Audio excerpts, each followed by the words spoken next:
ඇයි ඉංග්‍රීසීන්ට ලංකාව වැදගත් වෙන්නේ? බලන්න පිහිටීම ලංකාවේ. ලංකාව මොකද්ද? දූපතක්. මේ පැත්තෙනොත් තියෙනවා ඉන්දියන් සාගරය. මේ පැත්තෙනොත් තියෙනවා ඉන්දියන් සාගරය.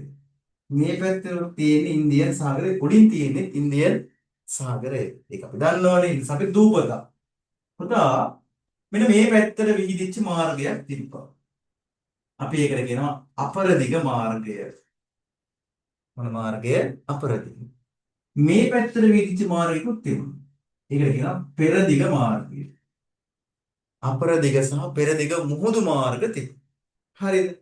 එතකොට මෙන්න මේ අපරදිග හා පෙරදිග මුහුදු මාර්ගයේ කේන්ද්‍රයක සන්ධිස්ථානයක තමයි අපි ඉන්නේ. බලන්නකො මේ පැත්තෙන් එනවා අපරදිග නැව්. මොන වැරන්ද? අපරදිග බාන්න ඇරන්. මේ පැත්තෙන් එනවා පෙරදිග නැව්. මොන වැරන්ද? පෙරදිග බාන්න ඇරගෙන. එතකොට මේ බලන්න අපරදිගින් එන නැව් සහ පෙරදිගින් එන නැව් එකට මුණ ගැහෙන කේන්ද්‍රයක් සන්ධිස්ථානයක තමයි ඉන්නේ කවුද? අපි. එතකොට පුතා අපරදිග වෙළෙඳුන්ට පුළුවන් පෙරදිග වෙළෙඳු එක්ක සම්බන්ධතාව ගොඩනගා ගන්න කොහේ ඉඳන්ද? ලංකාවේ ඉඳන්. අපරදිග බඩු පෙරදිගට දෙනවා, පෙරදිග බඩු අපරදිගට දෙනවා. පෙරදිග බඩුයි අපරදිග බඩුයි මාරු කරගන්න. පොඩි ප්‍රශ්නයක් නේ. එතකොට පුතා ඉතින් ඉංග්‍රීසියෙන් ඕනේ මේ බලන්න. මේ ඉන්දියන් සාගර කලාපයේ වෙළඳ බලය තහවුරු කරගන්න නම් ලංකාව ඕනේ. ඇයි ලංකාව ඕනේ? ලංකාව හරහා තමයි ලංකාව හරහා කියන්නේ නැවැවිල නැව කරේ තියන් ගිහලා එහා පැත්තෙන් යන්නේ නැහැ. මොකද වෙන්නේ? මේ වටා තියෙන වරාය පද්ධතිය කේන්ද්‍ර කරගෙන තමයි පුතා මේ මුහුදු මාර්ගය සකස් වෙලා තියෙන්නේ. මේ මුහුදු මාර්ගය අත්පත් කරගත්තාම ඉංග්‍රීසීන්ට පුළුවන් වෙනවා ඉන්දියන් සාගර කලාපයේ වෙළඳ බලය තහවුරු කරගන්න. තේරුණානේ? ඒ නිසා ඔන්න ඉංග්‍රීසීන්ගේ අවධානය ලංකාව කෙරෙහි යොමු වෙනවා. ඊළඟට තව විශේෂ කරුණක්. මොකක්ද විමසන්න? ලංකාවේ තියෙනවා ස්වභාවික වරායක්. මොකක්ද වරාය? ත්‍රිකුණාමල වරාය. මෙතන තමයි තියෙන ත්‍රිකුණාමල වරාය. මම ඒක ලොකු කරලා දෙන්නම්. වරදවා තේරුම් ගන්න එපා.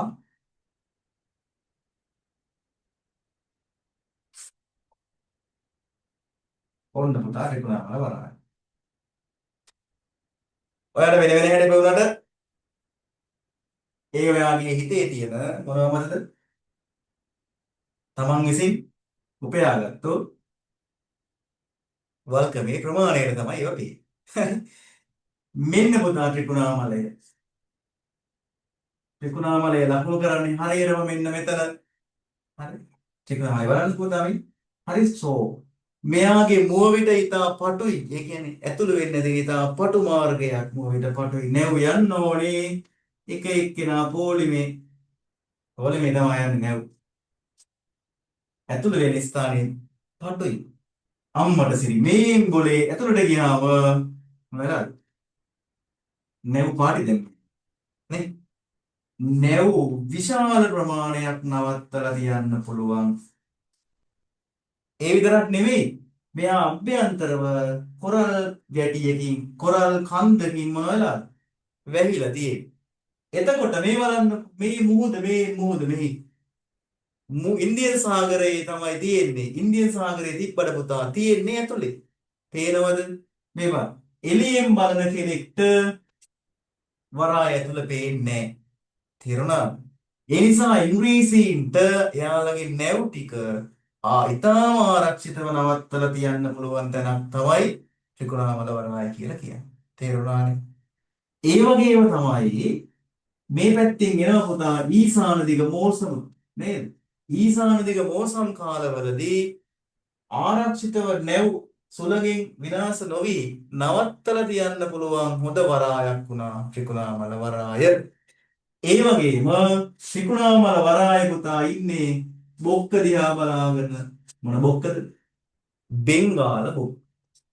මෙයා ඉන්නේ බෙන්ගාල බොක්ක.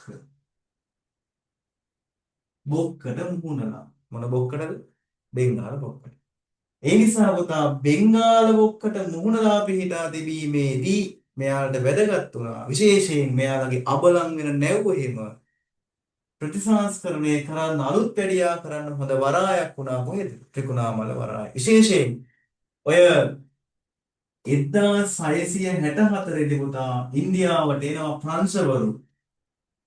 මම අර කිව්වේ ප්‍රංශවරු. එයාලා පිහිටව ගන්නවා වෙළඳ මධ්‍යස්ථාන තුනක් ඉන්දියාවේ. මොනවද ඒවා? මේ බලන්න ලස්සන නම් තියෙනවා. පොන්ඩිචේරි,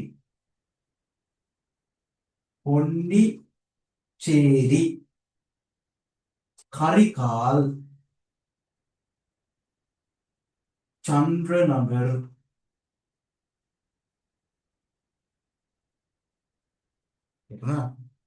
මෙන්න මේ දෙකොල්ල අතර කවුරු අතරද? ඉංග්‍රීසීන් සහ ප්‍රංශවරු අතර ඉන්දියාවේ බලය ලබා ගැනීම සම්බන්ධයෙන් ඇති වෙනවා ගැටුමක්. හරි.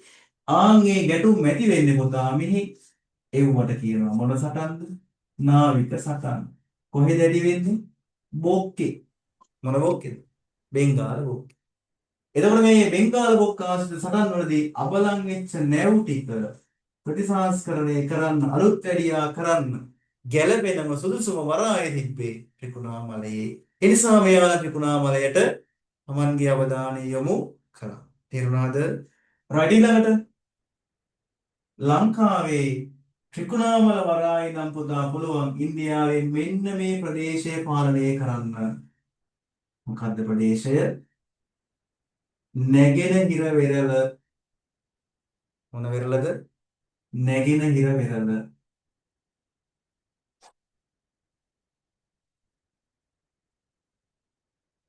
නැගෙනහිර වෙරළ ත්‍රිකුණාමල වරාය නම් පාලනය කරන්න පුළුවන්.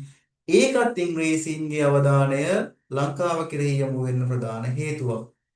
ඒ වගේම තමයි ලංකාවේ තියෙන වෙළඳ වටිනාකම වෙළඳාම සම්බන්ධයෙන්.